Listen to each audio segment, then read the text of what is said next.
नमस्कार। आज 26 नवंबर 2020 को सभी देशवासियों को संविधान दिवस की हार्दिक बधाई तथा सभी को स्वर्णिम भविष्य की शुभकामनाएं। आज संविधान दिवस पर हमारी चर्चा का विषय संविधान क्या है, इसमें किसने और क्यों बनाया, किसी भी सभ्य समाज के संचालन के लिए नियम, कायदे व कानूनों की आवश्यकता पड़ती है। लोकतांत्रिक शासन व्यवस्था का संचालन संवैधानिक माध्यमों से ही किया जा सकता है। हमारे संविधान निर्माताओं के अथक प्रयासों से 26 नवंबर 1949 को भारत के संविधान को आंशिक रूप से अंगीकार किया गया। आज के दिन को पहले विधि दिवस के रूप में मनाया जाता था। 2015 से हम 26 नवंबर को संविधान दिवस के रूप में मनाते हैं, क्योंकि हमारा संविधान देश की सभी संस्थाओं व आम जनता के मौलिक अधिकारों की रक्षा करता है। साथ ही हमें राष्ट्र के प्रति कर्तव्यों का बोध कराता है तथा संकट के समय हमारा मार्गदर्शन करता है। संविधान देश के लिए शासन और न्याय व्यवस्था के एक प्रकाश के रूप में कार्य करता है।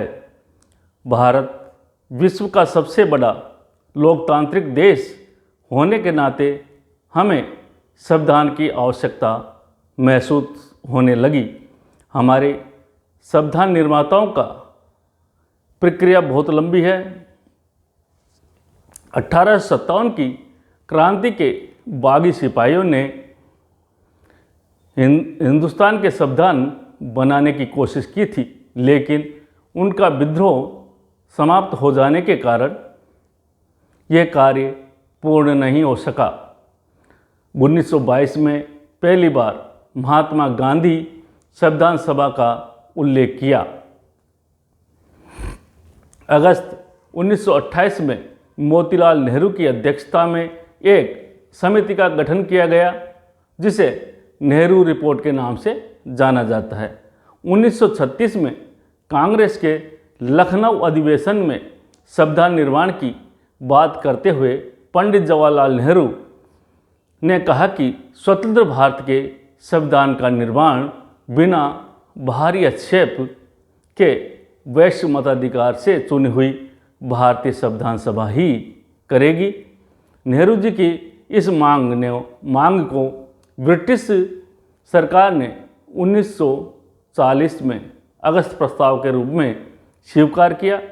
सन 1942 में सर स्टेफर्ड क्रिप्स संविधान के प्रारूप के साथ भारत आए, जिसे मुस्लिम लीग ने अस्वीकार कर दिया, क्योंकि मुस्लिम लीग भारत को 2 स्वायत्त हिस्सों में बांटने की मांग कर रही थी। इसी प्रक्रिया के तहत 1946 में ब्रिटिश शासन के 3 सदस्यीय कैबिनेट मिशन भारत भेजा, जिसमें Lord Pethick Lawrence, sir Stafford Cripps तथा A.B. अलेक्जेंडर आए। उनके सामने फिर से मुस्लिम लीग ने 2 संविधान सभा की मांग रखी, जिसे कैबिनेट मिशन ने खारिज कर दिया। भारत में 9 नवंबर 1946 में संविधान सभा का गठन किया गया। संविधान सभा की पहली बैठक हुई, जिसमें मुस्लिम लीग ने अलग पाकिस्तान की मांग करते हुए बहिष्कार किया। 9 दिसंबर को पहली बैठक में संविधान सभा के सबसे बुजुर्ग सदस्य डॉक्टर सच्चिदानंद सिन्हा को अस्थायी अध्यक्ष बनाया गया। 2 दिन बाद 11 दिसंबर 1946 को डॉक्टर राजेंद्र प्रसाद को भारतीय संविधान सभा के स्थायी अध्यक्ष के रूप में निर्वाचित किया गया। साथ ही डॉक्टर H.C. मुखर्जी व V.T. कृष्णामाचारी को उपाध्यक्ष बनाया गया। 13 दिसंबर 1946 को पंडित जवाहरलाल नेहरू ने संविधान सभा के सामने संविधान का प्रारूप प्रस्तुत करते समय कहा कि भारत को एक स्वतंत्र संप्रभु गणराज्य घोषित किया गया। ब्रिटिश भारत के सभी हिस्सों और क्षेत्रों को संघ के दायरे में लाया गया। संप्रभु भारत में सभी अधिकारों और शक्तियों का स्रोत भारत की जनता को बनाया गया। न्याय, सामाजिक, आर्थिक और राजनीतिक स्वतंत्रता, सुरक्षा और समान अवसर, विचार अभिव्यक्ति की स्वतंत्रता, कहीं भी आने जाने और संगठन बनाने की स्वतंत्रता जैसी कई बातों की घोषणा की, जिसे संविधान सभा ने 22 जनवरी 1947 को स्वीकार किया।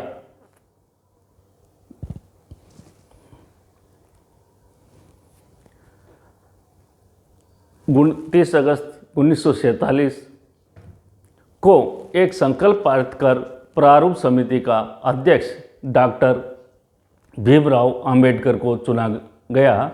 संविधान सलाहकार समिति के अध्यक्ष सर वी.एन. राव को बनाया गया, जिन्हें संविधान निर्माण में विशेषज्ञता हासिल थी।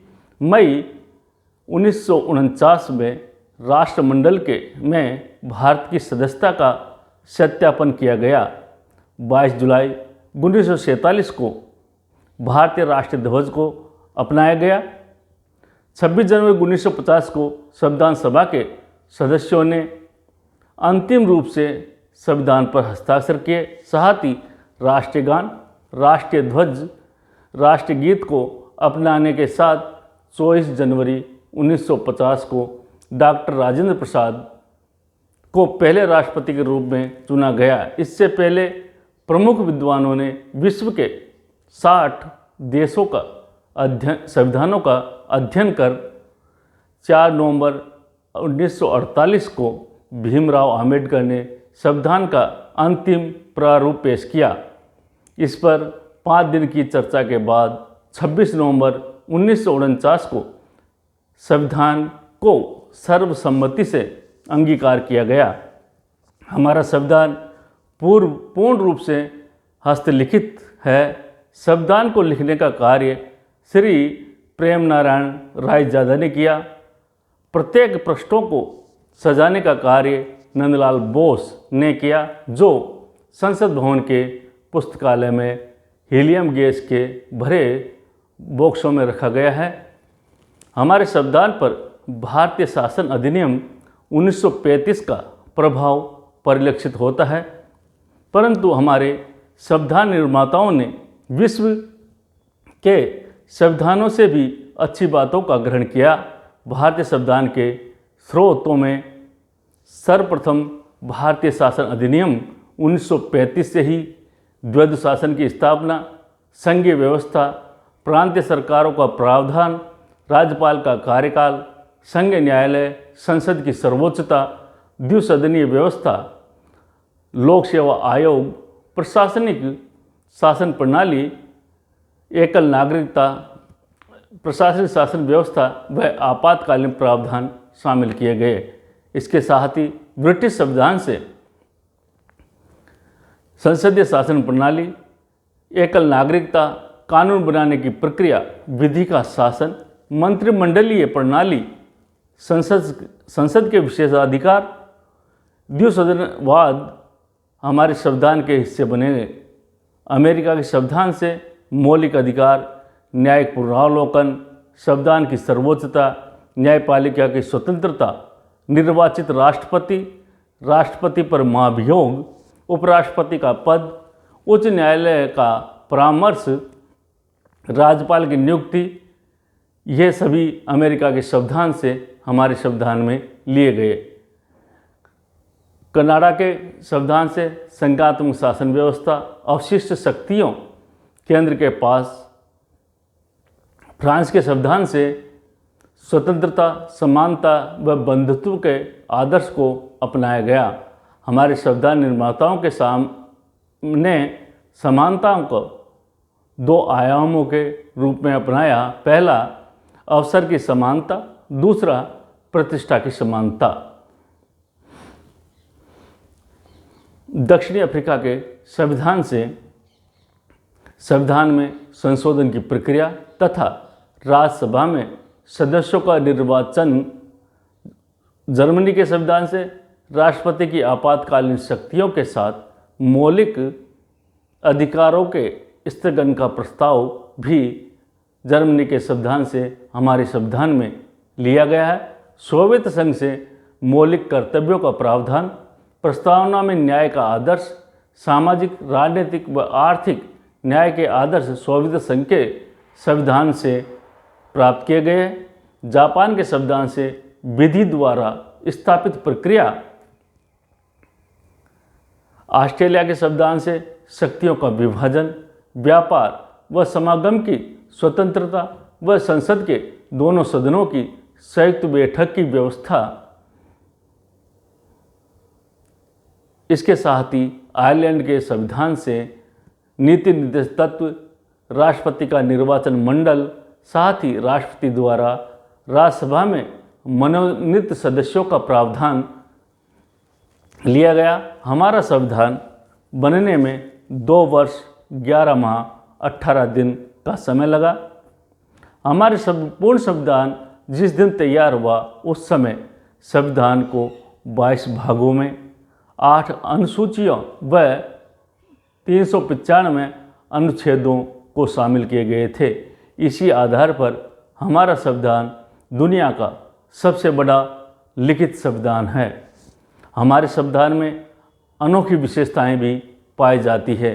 हमारे संविधान विश्व के संविधानों से अनोखा है क्योंकि हमारा संविधान लिखित होते हुए भी न तो लचीला है न ही कठोर, इसमें दोनों का मिश्रण किया गया है। संज्ञात्मक होते हुए भी आपातकाल में एकात्मक रूप धारण कर लेता है। हमारे एक ही संविधान से केंद्र व राज्य दोनों की सरकारों के कार्य का संचालन किया जाता है। हमारे देश के नागरिकों में राष्ट्रीयता की भावना विकसित करने के लिए एकल नागरिकता का प्रावधान किया गया है। भारत में संसदीय स्वरूप दुनिया में अनोखा है। देश में संसद की संप्रभुता है तो हमारे संविधान में न्यायिक सर्वोच्चता को भी समाहित किया गया है। भारतीय संविधान में एकीकृत और स्वतंत्र न्यायपालिका का प्रावधान किया गया है।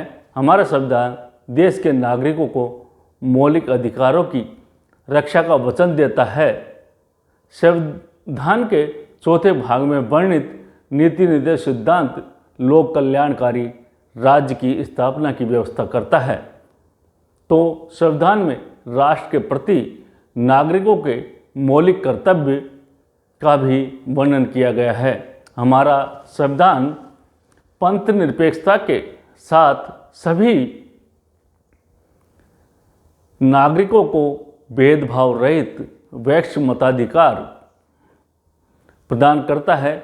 हमारे संविधान में संप्रभु भारत की जनता को चरितार्थ करने के लिए संविधान में 73वें व 74वें संविधान संशोधन के आधार पर त्रिस्तरीय प्रशासनिक व्यवस्था का समावेश भारतीय संविधान में किया गया है। पुनः संविधान दिवस पर सभी को हार्दिक शुभकामनाएं। धन्यवाद।